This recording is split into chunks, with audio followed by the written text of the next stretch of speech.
This story begins with a guy named Alan kicking out Lloyd, our protagonist. Yeah, everything happened really fast. But first, let's go back a bit in time. When Merlin is teaching the protagonist how to use a bit of magic and warns him that if he can't do it, he'll go without food. That's how poor Lloyd spends the whole day training until he finally manages to create fire in the palm of his hand. However, since Merlin notices that he's fading away anyway, she gives him what he deserves. The next day, with water, something similar happens. He's supposed to make a small jet shoot out of the ground, but the protagonist only manages to slightly dampen the soil. The same thing happens with wind and snow magic, and the protagonist always ends up being punished. Despite that, Merlin doesn't do it out of malice. In fact, you can tell she cares a lot about him because she knows Lloyd tries hard, even if he's not that strong. A few days later, she's passed out drunk on a couch, and Lloyd asks if she's okay. She replies that she's far from it, so he decides to use a spell called Heal, which actually makes her feel better. Merlin doesn't hesitate to hug him, thank him, and congratulate him on his great progress. But of course, now that she's feeling better, she tells him he should start practicing until he can't take it anymore. And so, days and days go by without Lloyd stopping his training. One day, while she's going to let him know that dinner's ready, the master drops a book. Lloyd picks it up to hand it back, but suddenly something strange starts happening to him. Merlin wonders if the protagonist has the potential to be a chosen one. This is something of utmost importance, because if that's his destiny, she won't allow the boy to make the same mistakes she made in the past. That's why she gives him a kiss that leaves a kind of mark, hoping he'll never become too confident in his abilities. The next day, while the protagonist is healing a fruit, Merlin tells him that a white mage uses their magic for the good of others. She takes the opportunity to congratulate him on a job well done, but gives a small demonstration of what healing magic really does. Lloyd thinks his master is an amazing person, and he's right. At night, she tells him that there are terramorphs who can use a very peculiar magic to control monsters. Lloyd understands, but asks about something called ancient magic. She clarifies that he doesn't need to learn about it, since it's a type of magic that disappeared several centuries ago. The next day, after a lot of training and a little scolding from his master, he asks what a magigem is. She explains that it's crystallized mana. Its power usually transforms things around it into more magigems, which confuses Lloyd a bit, since he wonders if those things can ever return to their original form. Sometime later, the blonde takes the protagonist to the forest, because now he has to face a wild animal using only a dagger. It's made clear that he has a week as the limit to return home and, besides the weapon, he can only use his magic to survive. The master leaves immediately, leaving Lloyd traumatized for the rest of his life. Seconds later, the wolf monster appears on the scene and starts chasing him through the forest. He manages to escape by climbing to the top of a tall tree and, while hiding, wonders what he should do. Using his spatial detection ability, he locates his master's house to the north of where he is and begins the journey there on foot. During the night, he uses healing magic to ripen wild fruits and feeds on them. Next, he takes shelter in a small cave and starts working on a magic circle that could help him increase his physical strength. Creatively, he modifies all his spells so that they can strengthen his basic attributes when activated. The next day, as he continues his journey through the forest, he accidentally stumbles into the nest of a queen spider. The spider attacks him, and Lloyd runs in the opposite direction, activating one of his modified spells and increasing his speed by at least 10 times. With that single burst, he reaches his master's house and collapses from exhaustion at the front door. She opens the door with a smile and welcomes him back home. As time goes by, Lloyd grows up and gains more freedom to explore his master's house. One day, while cleaning her office, he finds a book about cities and becomes interested, since he has never lived in a crowded place. Meanwhile, his master starts experimenting with various things on him and makes him her personal apprentice, keeping him from getting a good night's sleep for weeks. On a fateful day, the master wakes up and goes up to the roof to find Lloyd, as usual. Her intention is the same, to train him so hard that he can't even walk anymore. However, when she gets to the room, she realizes he's not there. She sees that he was reading a book and decides to take a look. Meanwhile, Lloyd finds his way to the city. It seems to be his first time at a market, and he sees several people, getting amazed by the crowd. He had no idea there were so many people around, which, for him, was at the very least entertaining. With no specific mission, he just wanders around the place. While he's standing still, a flyer gets stuck to his face. He assumes it was just the wind, but in reality, it was intentionally thrown by a man. Lloyd picks up the flyer and reads that a team is looking for an adventurer. With nothing better to do, he decides to go to the place and see what it's about. When he gets there, he sees they're in the middle of a fight with a monster and that the team members are injured. The leader of the group is a hero named Alan, who orders the team's mage to cast a recovery spell. The mage immediately obeys and continues to assist in a battle, using her magic to restrain the monster and make it easier for Alan to win. After the monster is defeated, the other group members praise Alan for his bravery. Lloyd, however, gets bored with the scene and leaves. Outside, the villagers talk about how amazing Alan is and how he and his team recently defeated the Cyclops from Abbott Castle. The team returns to the inn and Alan splits the money they earned. He gives Lloyd a token, which Lloyd accepts without complaint. Alan says that amount is Lloyd's share as a rank D adventurer, but Lloyd doesn't seem to care and just walks away without saying anything. The other adventurers wonder why he's so proud and doesn't talk to anyone. Alan, with his inflated ego, claims they don't need to worry about Lloyd, since white mages aren't important. They're only there on missions to boost the group's prestige. Lloyd hears this, but isn't bothered. He locks the door behind him and goes on his way. Meanwhile, his master receives a visitor at home. The visitor is the same man who had thrown the pamphlet at Lloyd earlier. He tells the master that Lloyd has joined the heroes group, and she seems pleased with the news. To her, Lloyd can do whatever he wants with his life, as long as he doesn't become arrogant. The man then asks if she still regrets what happened in the past, and she replies that she doesn't want it to happen again. He reminds her that the demon lord wanted to self-destruct with the book if she had allowed it. They both recall the day of the battle against the demon when everyone had died. It was then that Sybil stood up in the middle of the crowd and used an ancient magic to revive all those who had fallen, even at the cost of her own life. In the present, the heroes' team is engaged in yet another battle. Even before the fight begins, everyone is already praising the group and is certain of their victory, as always. Wasting no time, Alan finishes the battle quickly and returns home to a hero's welcome. At the inn, the group's mage, Sheena, decides to dedicate herself even more to her studies, as she feels they can still improve. While Sheena was reading, Alan approached and asked why she was spending time with books. She replied that she felt the group's defense was getting weaker. Alan completely disagreed, saying he was getting stronger and stronger. For him, there was no need to train, since he was already unstoppable. Sheena watched him in silence, saying nothing, just staring at his arrogance. That same night, soldiers patrolling the riverbank were attacked by a golem, and all of them were brutally killed. The country immediately sent someone to inform Alan of the new mission, and he accepted it confidently, promising to eliminate the golem. The team set out for the location, and Lloyd used his powers to locate the monster. However, when they arrived, they discovered it wasn't just a golem. There was another mysterious creature beside it, wielding a staff. Lloyd, with his magical perception, quickly warned that the being was of the demon race and that its power was concentrated in the staff, which it used to control the golem. Alan then ordered Lulu to shoot an arrow at the demon and also told Mia to get ready for battle. Alan's plan was to charge forward and face the golem head-on, showing his reckless courage.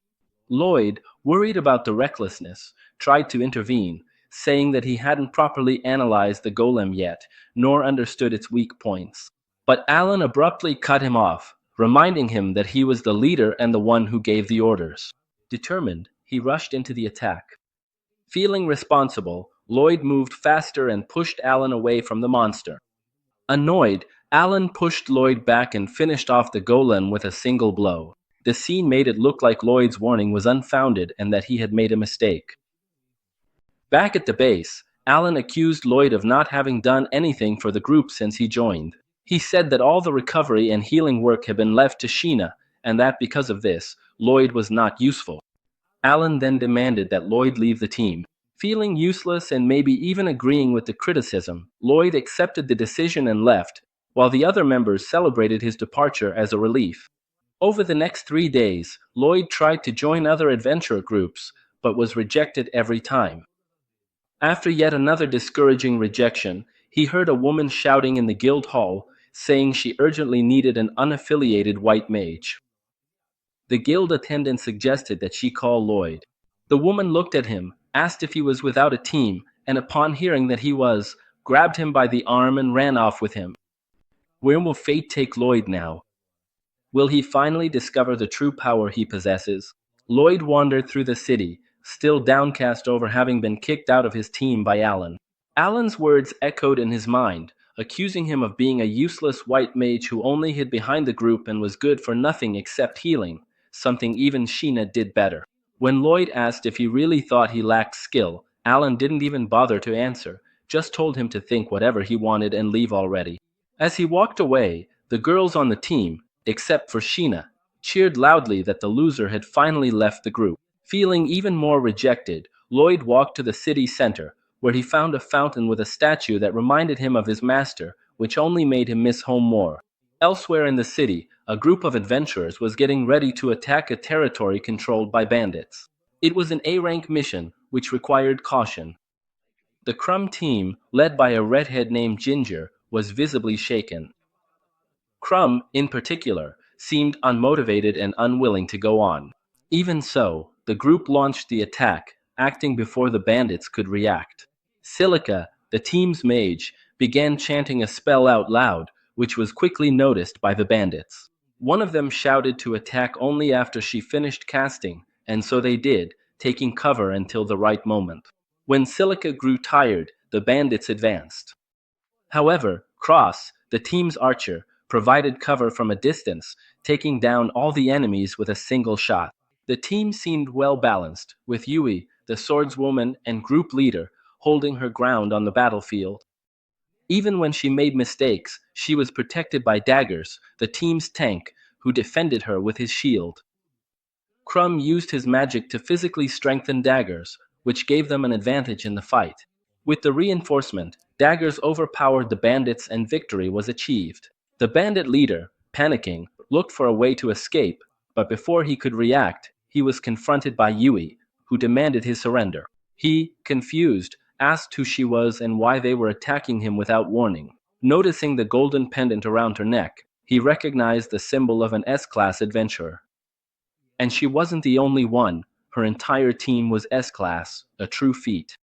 Even so, the leader was betting on his last card up his sleeve. He believed that, even against an S-class team, they wouldn't be able to withstand what he was about to summon. Using his staff, he cast a summoning spell and a giant golem emerged from the ground. Against this monster, magic would be useless. Silica and Crumb, both mages, were rendered unable to act. Cross doubted that his arrows would have any effect, leaving only Daggers and Yui to fight. As the leader, Yui stepped forward without hesitation and attacked the golem with all her strength, but the blow barely scratched the creature.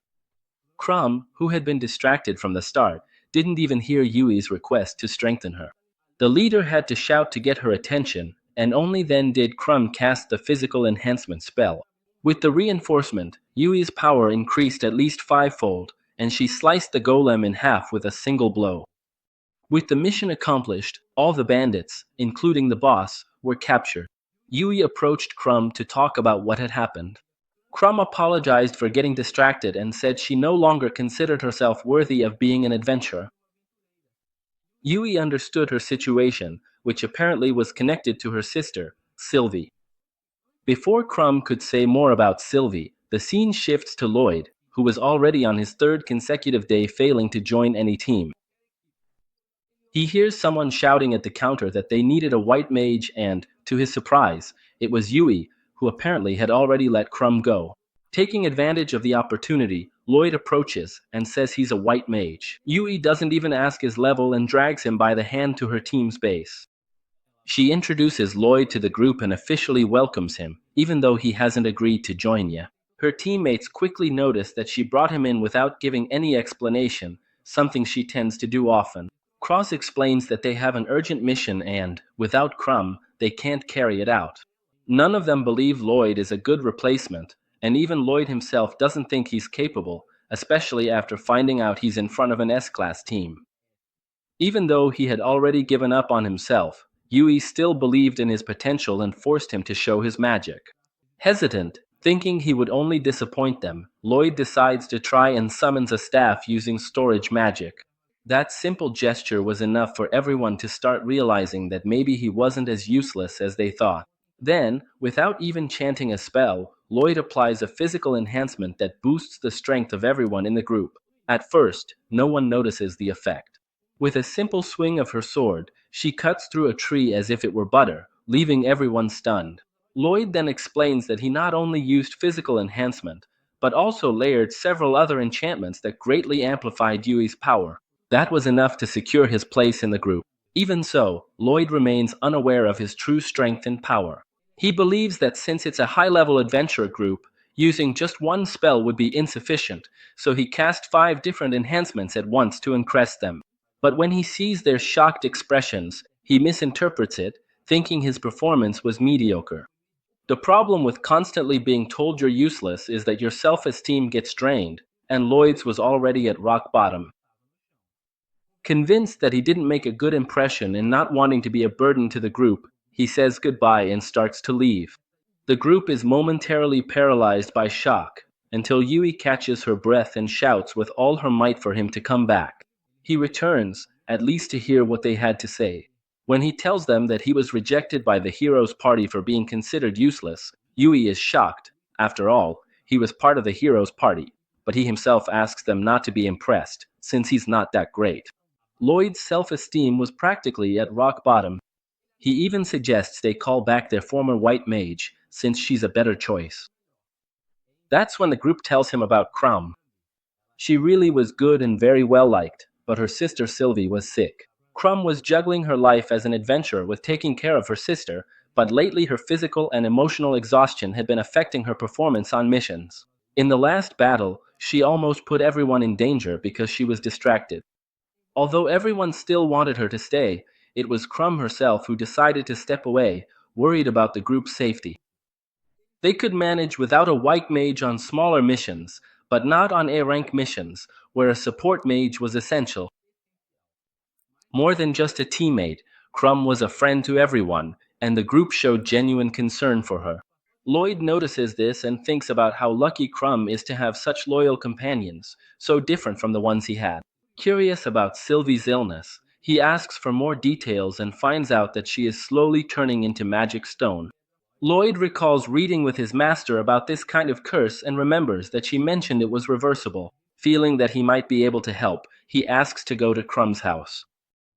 When they arrive, she welcomes them and they sit down to talk.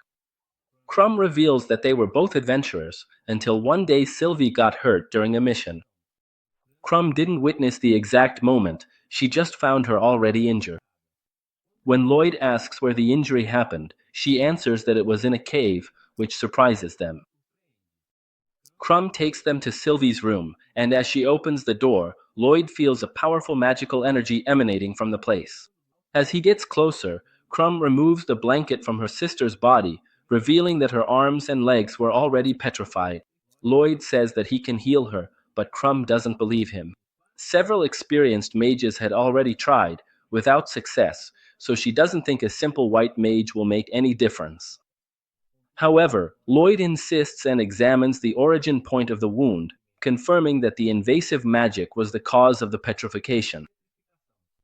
Even though she's reluctant, Crumb allows him to try, also encouraged by Yui. Lloyd then summons his staff and begins a powerful spell that leaves him physically weak. He explains that he's casting a spell that will reduce the excessive flow of magical energy in Sylvie's body, and that way he'll be able to heal her. Next, he casts the healing spell. Crumb watches in surprise and realizes that this wasn't an ordinary healing. Lloyd admits that it uses up much more energy, but insists that it's just a simple healing spell. Yui asks Crumb what she thinks about it, and she admits that it definitely wasn't ordinary magic. It was impressive how Lloyd could cast 2 complex spells at the same time and still maintain control. Then, Yui gets Crumb's attention. Sylvie's body is returning to normal. Overcome with emotion, Crumb holds her sister's hand as she fully recovers. Everyone is surprised and relieved. Crumb, moved, thanks them deeply, but reveals that she won't be able to return to the group, since now that Sylvie is healed, they'll be going back to adventuring together. As a way of saying thanks, she promises to take them out to dinner later. She tells Lloyd that now she feels the group is safe with him, but is surprised to hear that he still doesn't consider himself part of the group. Later, they go out to eat together and Yui tells the others about the miracle Lloyd performed. Even with everyone praising him, Lloyd still thinks it's not a big deal. He even apologizes for not convincing Crumb to come back, but the group doesn't mind. For now, they just want to celebrate. During the conversation about the group's future, Lloyd remembers the hero's team and how he used to feel unappreciated. In contrast, he realizes how he is treated now. Then, with his heart warmed, he asks if he can join the group. Surprised, everyone reacts with joy and reveals that they also wanted him to stay. And so, Lloyd finally officially joins the group, and this new journey is just beginning. Lloyd devoured the food as if he had never eaten before, which made the others wonder if he had ever actually tasted a decent meal. When he heard that the city's food was just average, he started to question whether what his master used to make was even real food. Wai Yui asked about this so-called master, and Lloyd explained that she was a mysterious woman who had taught him magic. He spent several years with her in a house that looked like it came straight out of Lord of the Rings, where they only ate what grew naturally in the garden or what they hunted in the forest. Since he didn't like the food she made, he started cooking for himself, but he was never able to make anything as tasty as what he was eating now, which explained his excitement. Yui wanted to know who this amazing master was who had taught him magic. Silica assumed she was a white mage like him, but Lloyd clarified that his master was more of a combat mage. She used to experiment with magic, often causing explosions. Silica was surprised, since she had never heard of a combat mage who was also so good at support magic. She became interested in learning from this woman, but Lloyd immediately discouraged her, saying that his master was brutal as a teacher. Then he corrected himself, saying that she could be kind sometimes.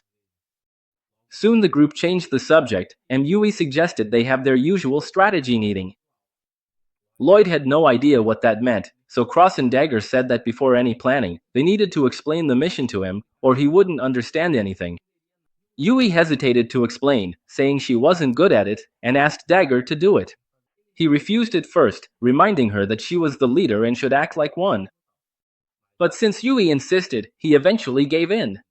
As soon as Yui showed the mission notice, Dagger explained that the group needed to defeat a bunch of monsters that were destroying crops.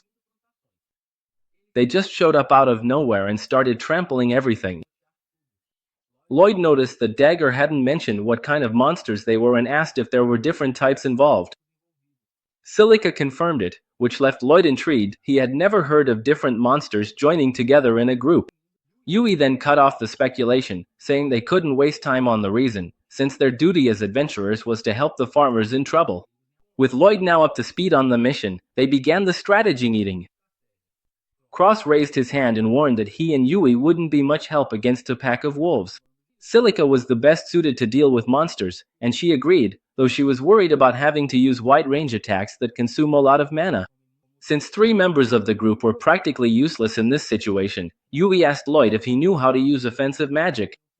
Lloyd admitted that he did, but said his magic couldn't compare to that of real combat mages. Since that made him not very useful in attack, Daggers came up with a plan. He and Yui would lure the monsters to a specific spot, and Silica would hit them with a massive attack. Cross, as the archer, would protect Silica and Lloyd from the monsters. Lloyd, on the other hand, would be responsible for using support and healing magic on everyone, as was expected of a white mage. Dagger concluded that the rest would be decided on the battlefield. Silica seemed excited to see Lloyd's support abilities in action, but he warned her not to get her hopes up. Despite his power, Lloyd always underestimated himself. Yui then suggested that he have more confidence, and everyone in the group encouraged him to do his best. This made Lloyd's mood improve. After the meeting, the group started heading back to the inn, but Lloyd went off in another direction. Dagger stopped him, calling him to stay with them. Lloyd, a bit embarrassed, explained that he was out of money, but Dagger said that wasn't a problem at all. They were an S-rank adventurer group.